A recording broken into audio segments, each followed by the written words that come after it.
Europe और NATO को गालियां बक रहा है ट्रंप, किलस गया है ट्रंप। ऐसे में अगले हफ्ते नाटो का चीफ पहुंचने वाला अमेरिका नाटो के चीफ मनाने जाएंगे डोनाल्ड ट्रंप को। और जाहिर सी बात है, जब अमेरिका इतनी धमकियां देगा तो भाई खड़ा तो होना पड़ेगा। लेकिन अब एक हफ्ता इंतजार करना है कि नाटो अब जाकर डोनाल्ड ट्रंप से क्या कहता है। हजरत अटॉर्नी जनरल पैम बॉन्डी, जो ये समझ लीजिए आसान भाषा में बहुत बड़ी जज हैं अमेरिका की, ये सुनवाई कर रही हैं डोनाल्ड ट्रंप की एप्स्टीन फाइल पर। खबर ये आ रही है कि डोनाल्ड ट्रंप इस अटॉर्नी जनरल को चेंज करने वाला है, क्योंकि वो औरत है, महिला है, महिला के दर्द को समझ रही है और ट्रंप फंस सकता है। फाइलें बार बार लीक हो रही हैं, तो आप समझ लीजिए कि ये वॉर क्रिमिनल, ये गंदा आदमी,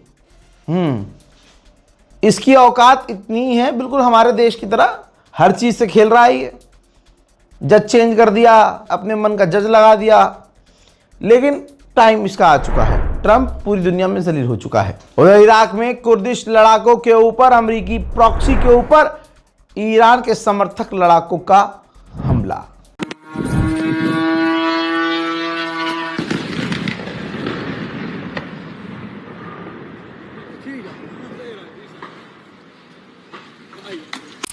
हजार 480 जहाज शिप स्ट्रेट ऑफ हॉर्मूज में फंसी हुई हैं। ईरान के परमिशन का इंतजार कर रही हैं। ब्रिटेन की भी लंका लग गई है। अब ब्रिटेन के प्रधानमंत्री सामने आए, उन्होंने अपील की है पूरे मुल्क से और मुल्क वासियों से कि ट्रेन पकड़ के घर जाओ भाई, इलेक्ट्रिक गाड़ियों का इस्तेमाल करो, ईंधन हमारे यहाँ नहीं है, फ्यूल क्राइसिस से हमारा मुल्क जूझ रहा है और स्ट्रेट ऑफ हॉर्मूज बंद पड़ा है। पूर्व उपराष्ट्रपति ऑफ अमेरिका कमला हैरिस ने कहा है कि जो अमेरिका के लोग नहीं चाहते थे, ट्रंप ने वो किया है और जंग में सबको घसीट लिया है। और इस दौरान अमेरिकी लोगों के लिए ट्रंप कुछ नहीं कर रहा है। महंगाई बढ़ रही है, चीजें महंगी हो रही हैं, बेरोजगारी छा रही है। सुनिए। Hey everyone, so I'm not going to be able to watch the president's address tonight, but here's the thing. He brought America into a war the people do not want. He has put American troops in harm's way. Costs are rising by the day.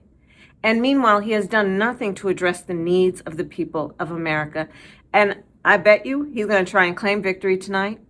But the reality is we're watching what he does instead of listening to what he says. उधर UAE और Saudi अरब दोनों भाइयों ने Iran की missile और drone intercept करने का दावा किया है। मेरे दोस्तों, जो मैं बात कह रहा हूं ध्यान से सुनते रहिएगा। डोनाल्ड ट्रंप का रात भर इंतजार किया गया क्योंकि ट्रंप बयान देने वाला था। हमको ये लगा कि जंग बंदी का ऐलान करेगा, लेकिन ऐसा उसने नहीं किया।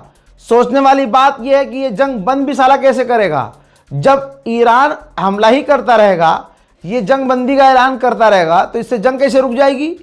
जंग बंदी तो ईरान के हाथ में है।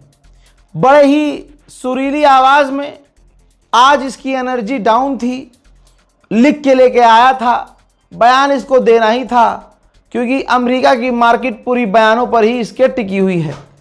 लेकिन ईरान ने जो पीटा है, इसके शक्ल पर पिटाई के दाग नजर आ रहे थे।